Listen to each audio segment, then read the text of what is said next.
Bahasa Melayu tingkatan 4. Tajuk hari ini kita akan mempelajari tajuk menukar bahasa Melayu klasik kepada bahasa Melayu standard. Soalan ini terdapat pada kertas 2 bahasa Melayu SPM, iaitu pada soalan 4.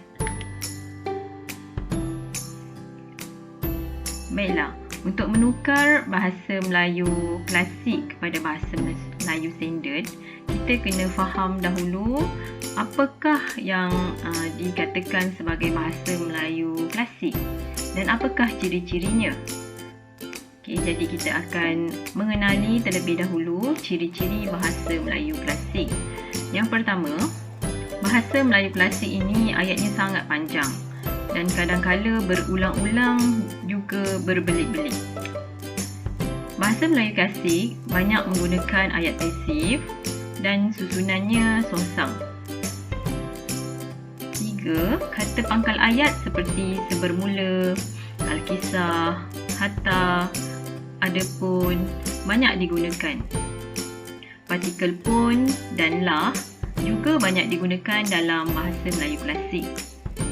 Seterusnya, terdapat juga penggunaan kosakata klasik yang sangat banyak, antaranya seperti Ratna Mutu Manikem yang bermaksud batu permata, sahaya yang bermaksud saya, masyghul yang bermaksud bersedih, dan banyak lagi contoh-contoh yang lain. Bahasa Melayu standard, apakah yang dikatakan sebagai bahasa Melayu standard? Bahasa Melayu standard ialah bahasa Melayu moden, iaitu bahasa yang kita gunakan pada sekarang, pada zaman sekarang.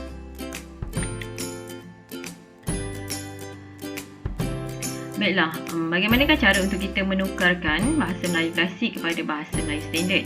Yang pertama, caranya ialah kita perlu membaca keseluruhan petikan bahasa Melayu klasik yang diberikan dalam soalan. Kemudian, kenal pasti watak dan peranan yang terdapat dalam petikan tersebut. Cuba fahamkan jalan cerita yang terdapat dalam petikan. Kemudian, yang kedua, gariskan perkataan klasik yang dapat ditukarkan.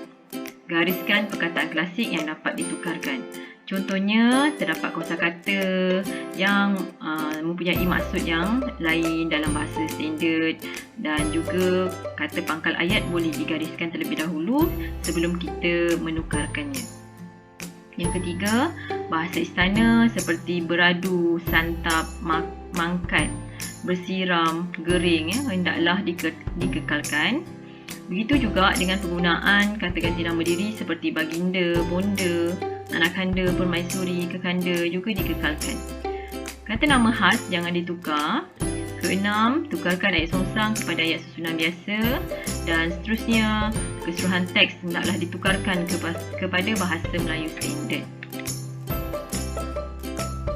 Kita lihat contoh bagaimana untuk menukar bahasa Melayu klasik kepada bahasa Melayu standard. Ini adalah contoh ayat yang ringkas.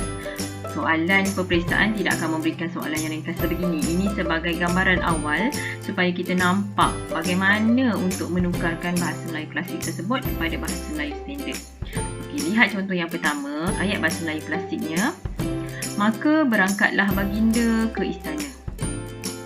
Okey, maka kita tukar kepada perkataan lalu. Berangkatlah baginda ni merupakan ayat songsang. Kita susunkan dia menjadi susunan biasa yang dimulai oleh subjek dan diikuti oleh predikat. Predikat berangkat, subjeknya ialah baginda. Lalu baginda berangkat ke istana, kita kekalkan ayat, kekalkan perkataan tersebut. Okay, lihat contoh yang kedua. Maka seketika itu pun berputeralah Tuan Puteri itu seorang anak laki-laki. Okay, maka kita tukarkan perkataan maka menjadi lalu. Seketika itu kita kekalkan. Perkataan pun kita gugurkan kerana dalam bahasa Melayu standard kita tidak menggunakan partikel pun. Okay. Tuan Puteri ni merupakan subjek ayat. Pada ayat asalnya berputeralah Tuan Puteri, ayat songsang. Berputeralah ini bermaksud melahirkan.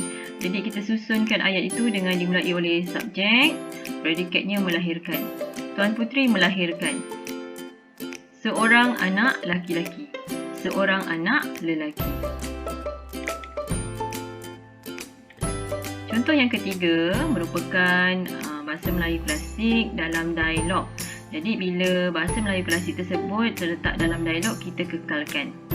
Okey, hendaklah dipeliharakan kamu sekalian dan dia. Hendaklah. Ayat susunan ini merupakan ayat susunan songsang. Ayat susunan songsang mestilah disusun semula. Jadi susunan biasa. Kamu ialah subjek ayatnya. Kamu sekalian hendaklah. Jadi yang belakang ni kita bawa ke depan. Kamu sekalian hendaklah dipeliharakan, kita jadikan memeliharanya. Dan dia ini merupakan nya. Kalau nya ni kita gunakan dia pun betul. Kamu sekalian hendaklah memelihara dia. Contoh keempat, maka kata Seri Rama memanggil Laksamana seraya berkata.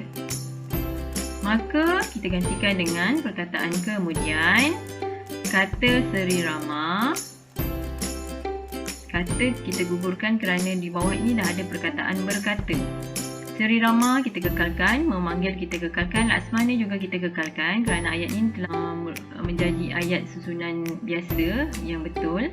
Okey, jadi kita kekalkan. Seraya kita gantikan dengan perkataan dan. Seraya bermaksud dan. Berkata kita kekalkan. Kemudian Seri Rama memanggil Laksmana dan berkata. Ini merupakan kata pangkal ayat yang lazimnya terdapat dalam petikan bahasa Melayu klasik. Contohnya hatta. Hatta bermaksud lalu atau kemudian. Maka bermaksud lalu atau kemudian.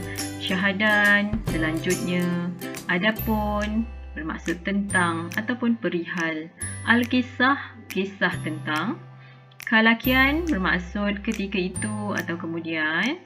Sebermula bermaksud peristiwa permulaan. Sekali peristiwa bermaksud pada suatu kejadian. Parakian bermaksud sesudah itu. Baiklah, seterusnya ini merupakan serba sedikit contoh penggunaan kata klasik dalam petikan bahasa Melayu klasik. Ini hanya sedikit, sebenarnya terlalu banyak. Contohnya, jong yang mempunyai maksud kapal layar Cina, kali yang bermaksud sungai, jorong bermaksud tempat letak sirih berbentuk bulat, jendera bermaksud lena ataupun nyenyak, ia kat sini bermaksud dia, delapan bermaksud lapan, ataupun inang bermaksud menjaga perempuan. Okay, sebenarnya banyak lagi kosakata klasik yang lain. Saya hanya senaraikan 7 saja sebagai contoh untuk kita mempelajari sedikit ciri-ciri bahasa Melayu klasik yang keluar dalam soalan kertas 2 SPM. Itu sahaja. Sekian. Terima kasih.